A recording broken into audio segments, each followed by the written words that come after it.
एक भजन है, गुण गावा नित तेरे, गुण गावा गुण गावा। कल मैं किसी को ये भजन गाते हुए सुन रहा था। अब उसने आंख बंद करी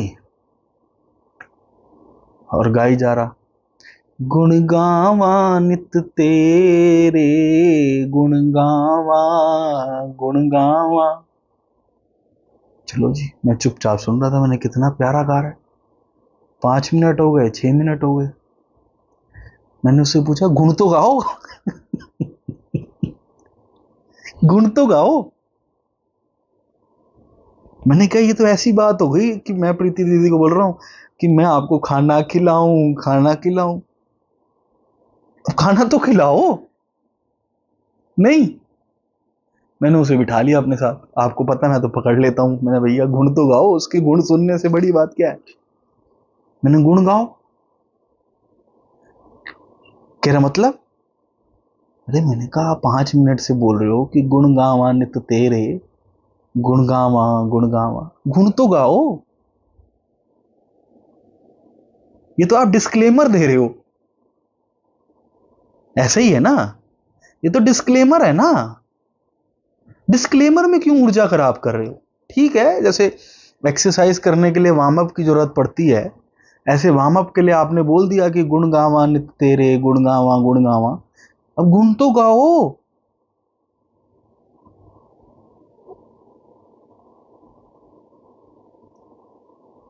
ऐसी एक बार माता जी के साथ हुआ। ग्रेटिट्यूड की मैं मेडिटेशन सिखा रहा था कि ग्रेटिट्यूड करना है, ठीक है। तो मैंने कहा कि सुबह सुबह उठ के सबने परमात्मा को लिए 100 चीजों का ग्रेटिट्यूड करना है। अनगिनत है, पर सिखाने के लिए शुरुआत तो करनी है ना। मैंने मम्मी को बोला कि अगर आपने ग्रेटिट्यूड नहीं करा तो मैं फोन ले लूंगा। अब अगले दिन मम्मी ने कहा, मैंने कर लिया। मैंने, कितनी बार करा? कह रही, मैंने हजारों लाखों बार करा। मैंने, कैसे करा? हे परमात्मा, तेरा लख लख बार शुक्रिया। मैंने कहा, ये क्या ढोंग है? ऐसे नहीं होता। किस किस चीज के लिए शुक्रिया हो? जैसे मैं कहता हूं ना, कभी किया करते थे माकूल, मौका देखकर रफ्ता रफ्ता करने की आदत सी पड़ गई। पहले आप 10 चीजों के लिए होगे, फिर 20 के लिए होगे, फिर होश जागेगा। होश कब जागेगा? जब 10 से 20 होंगे, 20 से 50 होंगे, 50 से 100 होंगे, 100 के बाद हर चीज के लिए होने लग जाओगे। दिस इज द प्रोसेस ना।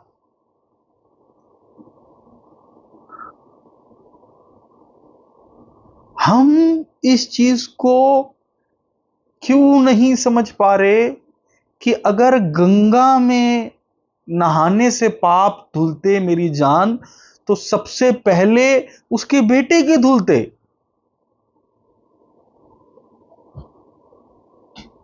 ये हो सकता है कि गंगा में जाके, गंगा एक ऐसा प्लेटफॉर्म हो जहां पे जाके आप मन से माफी मांगो तो धुल जाए।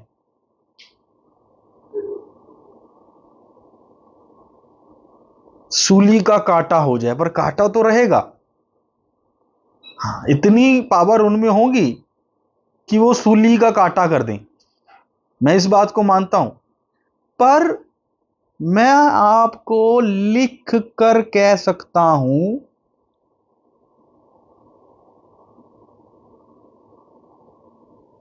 कि गंगा में जाने से पाप नहीं धुलेंगे। मैं आपको लिख कर कह सकता हूं कि अल्लाह अल्लाह, राम राम, वाहिगुरु वाहिगुरु बोलने से प्रभु नहीं मिलेगा, नहीं मिलेगा। लिखा तो है कि राम राम करता ये जग फिरे, राम न पाया जाए। तो हम अपने बच्चों को राम राम में क्यों उलझा रहे हैं?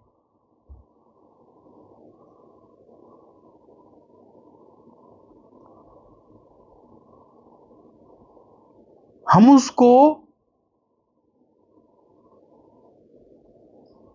जैसे हम फोन देते हैं तो उसको कहते हैं ना, कि ये 40 मिनट का टाइम है, 40 मिनट के बाद तुझे फोन नहीं मिलेगा, बोलते हैं ना। तो हम बच्चों को ये बात क्यों नहीं बता रहे कि बेटा ये राम राम करके तुझे उधर जाना है, और जब उधर जाएगा तब ये राम राम छूट जाएगा। तुझे उस स्थिति पे जाना है जहां शब्द नहीं रहेंगे।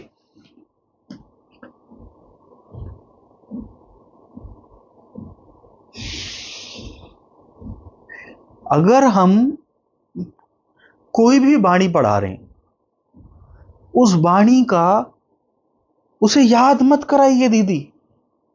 याद रखना अहंकार है। आज मैं कह दूं श्री गुरु चरण सरोज रज निज मुझ मुकुर सुधार, बन रघुवर जिसकु जो दायक फलचार, बुद्धिहीन तनु जान के सिमरो पवन कुमार, बल बुद्धिया विद्या देव मोहि हरियो कलेश विकार, ऐसे पूरी हनुमान चालीसा पढ़ लो। उससे क्या होगा? जब टेररिस्ट माइंड था ना, जब गुस्सा पीक पे था, तब 50 बार हनुमान चालीसा पढ़ते थे। हनुमान चालीसा में कुछ नहीं है, इसको होश पूर्वक मानो। हनुमान चालीसा शब्द बाय शब्द बच्चों के मन में उतारो। आपके लिए है दीदी। ये जो पाठ आप करा रहे थे, ये पाठ मत याद कराओ, सिर्फ अहंकार बढ़ेगा। आज याद कराओगे, कल भूलना पड़ेगा।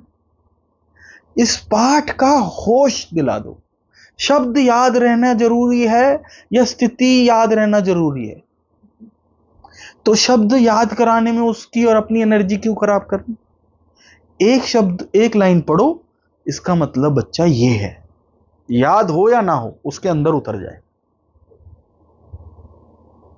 एक हमारी मैडम थी, उनको सर्टिफिकेट मिला हुआ था, उन्होंने गीता कंठस्थ कर रखी। ठीक है, मैं नाम नहीं ले सकता क्योंकि बहुत रेपुटेटेड पर्सन है। मैं उनके घर गया, मेरी बहुत प्यारी मैम थी, बहुत मेरा उनसे लगाव था। मैंने उनसे गीता की 5 बातें पूछी।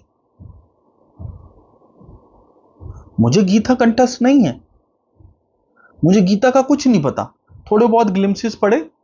मैंने उनसे 5 बातें पूछी, इसमें श्री कृष्ण जी क्या कह रहे हैं, वो नहीं बता पाए। पर अगर आज एक नॉर्मल आदमी को बोला जाए कि इसको सर्टिफिकेट मिला हुआ गीता कंठस्थ का, तो वो किस पे ज्यादा यकीन करेगी?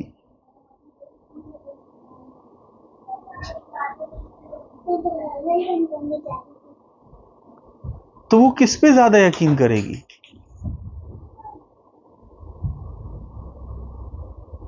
ऐसा ही हमने कर रखा है। क्यों मेमोरी माइंड को भरना? आज से आप ये संकल्प ले लो। संकल्प क्या? कि आप कुछ भी याद करने को नहीं बोलोगे। याद करने का मतलब you are using the memory mind, और उसकी पावर होश के सामने 1% भी नहीं है। ये जो गुरबाणी है, ये हमारे गुरुओं को याद थी या उतरी थी? याद तो नहीं थी, तो हम उसको याद क्यों कराना चाह रहे हैं? हम अपने हर बच्चे को गुरु नानक जैसा होश क्यों नहीं दिलवाना चाह रहे? गुरु गोविंद सिंह जी जैसा होश क्यों नहीं दिलवाना चाह रहे? क्यों हम उनको इसमें व्यस्त करना चाह रहे हैं कि वो यही बोलते रहे, गुण गावा नित तेरे गुण गावा? क्यों वो गुण गुरु नानक जी तक ही सीमित रहे? क्यों उसके 10% गुण भी इन बच्चों में ना आए? पर अगर आप चाहते हो कि वो गुण बच्चों में आए, तो गुण याद दिलाना छोड़ने पड़ेंगे। गुण याद नहीं होने चाहिए, गुण होश होना चाहिए। आप समझ रहे हो? याद जो है उसका मतलब समथिंग जो शब्दों तक सीमित है। होश का मतलब जिसमें दिल लगे, जिसपे मनन हो, जिसमें डूब जाएं, जिसमें खो जाएं, वो होश है। जिसमें आदमी वो ना रहे,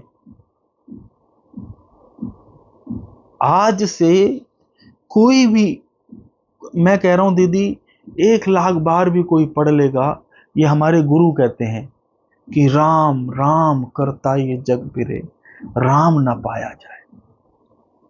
1,00,000 बार भी कोई पवित्र ग्रंथ पढ़ लेगा ना, उससे कुछ नहीं होगा। पोती पढ़ पढ़ जग मोया, पंडित बना ना कोई। फिर हम पोतियां पढ़ा रहे हैं। फिर हमने क्या होश सिखाया बच्चों को? 2.5 आखर प्रेम के पढ़े सो पंडित होए। हाथ जोड़ता हूं, पोथियां पढ़ाना बंद कर दो। बुक खोलो, जो भी आपको आता है उसका हिंदी ट्रांसलेशन इन्हें बताओ कि बेटा ये लाइन है, याद हो या ना हो, उनको होश होना। ये हो सकता है कि कभी 50 बंदों का कंपटीशन हुआ तो 50 बंदे में आपके बच्चे को वो याद ना हो, पर जब कैरेक्टर का एक्सपीरियंस होगा, जब आइडेंटिटी का होगा, जब बात आएगी कि किसने कौन उतरा पड़ा है, तो वो नंबर 1 होगा। 100 बार उसने याद कर लिया निरंजन। आपने उसको बताया निरंजन क्या होता है? अभी बोल रही थी ना, उसने वर्ड यूज करा निरंजन। कितना बड़ा शब्द है निरंजन। क्या इसको इसका मतलब पता है? इसको छोड़ो, जो 20-20 साल से पढ़ रहे हैं, क्या उनको निरंजन का मतलब पता है?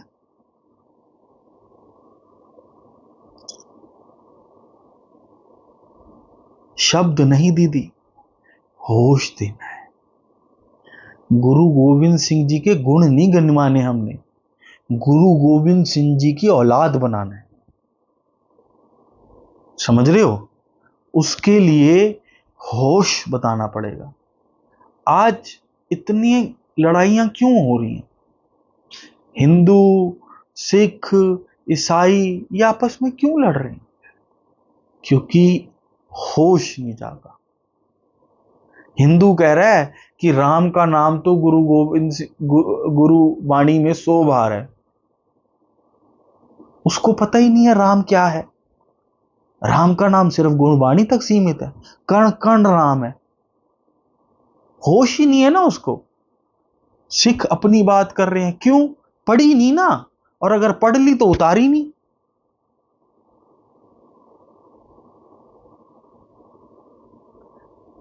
ये अगर हम अपने बच्चों को होश नहीं देंगे तो फिर ये भी अपने आप को एक छोटे से तालाब में बांध लेंगे। इस सृष्टि में ये बेअंत होने आए हैं, और ये बेअंत हैं, ये होश जगाने आए हैं कि मैं बेअंत हूं। इसलिए आज से ये ड्यूटी आपकी है कि कुछ भी याद मत कराना, सबसे लड़ जाना, ज्यादा हो तो मुझे बुला लेना। याद नहीं होना चाहिए इसे कुछ भी। इसमें ईगो की, इसमें सिर्फ ईगो ही तो सेटिस्फाइड हो रहा है कि कोई ग्रंथ याद है। आज मैं पूछूं इसमें से 10 बात बता देगी? आप बताओ। हो सकता है 4 बातें आप भी ना बता पाओ, पर अगर इस पे याद में मेमोरी, हमारा 100% की बैटरी है, वो 70% हमने याद करने में लगा दी, 30% की बैटरी से हम प्रभु ढूंढेंगे? आप बताओ। 100% बैटरी के बाद भी उसकी कृपा हो तो वो मिलता है, और 30% बैटरी से गुरु ढूंढेंगे, 30% बैटरी से वो बात समझेंगे। दशम द्वार की बात हम 30% बैटरी से समझेंगे। और दूसरी बात, जैसी इसने याद कर ली, इसका मन इसको संतुष्ट कर देगा कि तूने प्रभु की भक्ति कर ली, और वो भक्ति फॉल्स होगी। एक एक लाइन कुछ याद मत दिलाओ, इस पे वो मेमोरी माइंड कितना साल लगा आपको धोने में। एक लाइन पढ़ो, उसका मतलब समझाओ, दूसरी लाइन पढ़ो, उसका मतलब समझाओ, तीसरी लाइन पढ़ो, उसका मतलब समझाओ।